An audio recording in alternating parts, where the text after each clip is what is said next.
Next white हमारी है नेवाज़ा women की -63 यानी under 63 kg।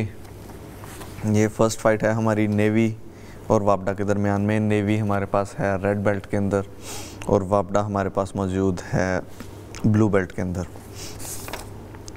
13th national जिu-जित्सु championship 2022 जो इस वक्त नेक्स्टा पार्क स्पोर्ट्स कॉम्प्लेक्स लाहौर में जारी है और इस चैम्पियनशिप के तमाम मैचेस आप लाइव देख रहे हैं फास्ट स्पोर्ट्स पर।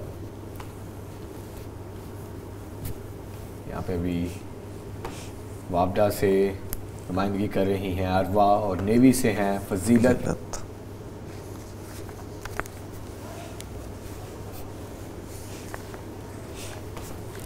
और इसी के साथ ये मैच का आगाज। दोनों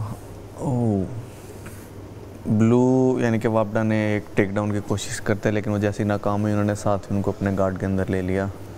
ये नहीं किया कि चलो छोड़ दें, लेकिन साथ ही उन्होंने दूसरी टेक्निक की तरफ चली गई। ये एक बड़ी सेफ़ चीज़ होती है कि अगर आप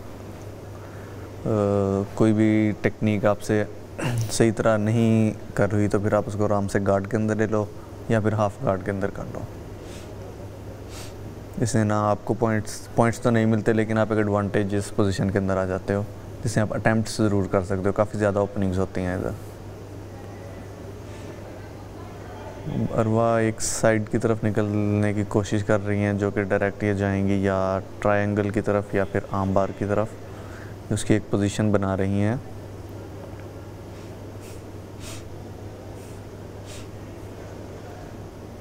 भी बहुत अच्छे दाव पेच का इस्तेमाल। रेड कॉर्नर पे हैं फजीलत और ब्लू में है अरवा। दोनों ने एक दूसरे के कॉलर्स ग्रैब कर लिए हैं और यहाँ से स्वीप की कोशिश करते हुए अरवा जो कि नीचे हैं उनकी टांग ग्रैब किया और यहाँ से स्वीप की अटैम्प्ट करने की कोशिश की लेकिन नहीं, उन्होंने दोबारा वापस कॉलर के ऊपर आ गई हैं ताकि जो उनकी ओपोनेंट है वो गार्ड से ना निकल सके और यहाँ से कोई और अटैम्प्ट वो ना कर सके। फ़िलहाल दोनों प्लेयर्स के पॉइंट्स 0 हैं। किसी को किसी तरह का एडवांटेज नहीं मिला। ये अभी तक ना किसी ने अटेम्प्ट की है, ना सबमिशन की और ना ही किसी भी तरह की स्वीप की।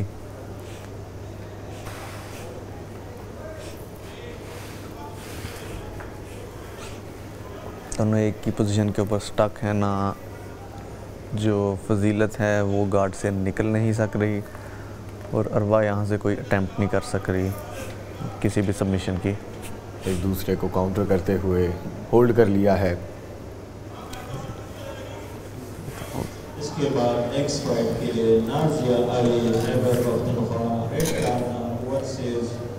अरवा लगता है थक गई हैं थोड़ी देर तो आराम से नीचे लेट गई और फजीलत ने अपनी जगह मेंटेन की हुई है।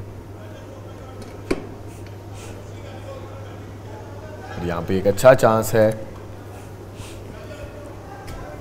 अरवा यहाँ कोशिश कर सकती हैं आर्म बार की तरफ, बल्कि ट्रायंगल चौक की तरफ जा सकती हैं लेकिन फजीलत उनको जाने नहीं दे रही। वो अपनी टांगें पीछे करते हुए प्रॉपर सारा अपना भार उनके ऊपर डाल रही हैं ताकि किसी भी तरह की अटैम्प्ट ना कर सकें।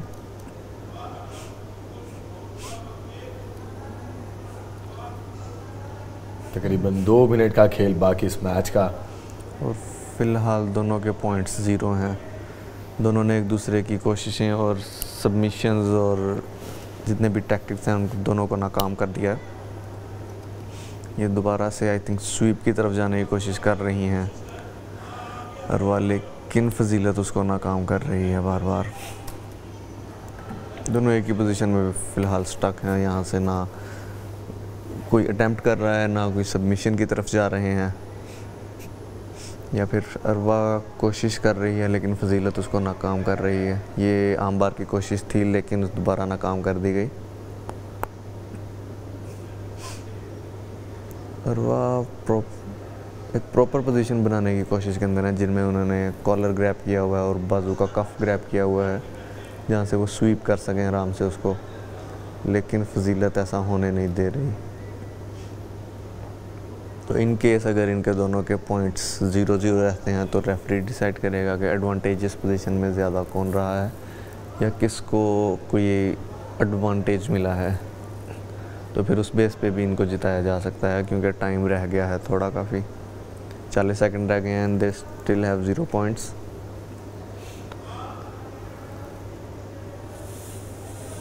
फजीलत ने अपनी एक टांग आगे करके अब उसकी अटेम्प्ट को नाकाम कर दिया।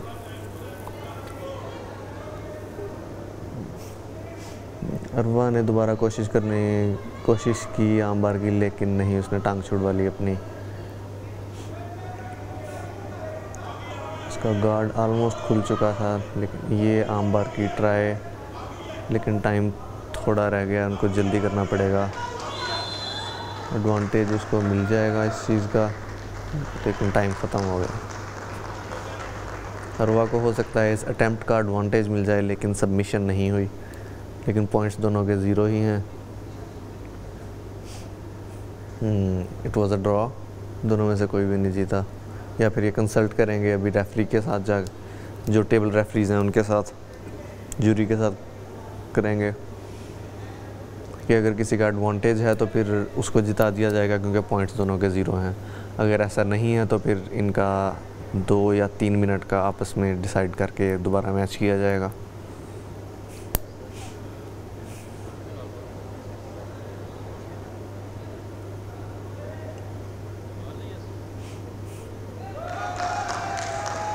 तो फजीलत को जिता दिया गया है। उनका एडवांटेज था स्टार्टिंग के अंदर एक टेक डाउन का। फजीलत स्ट्रॉन्ग है।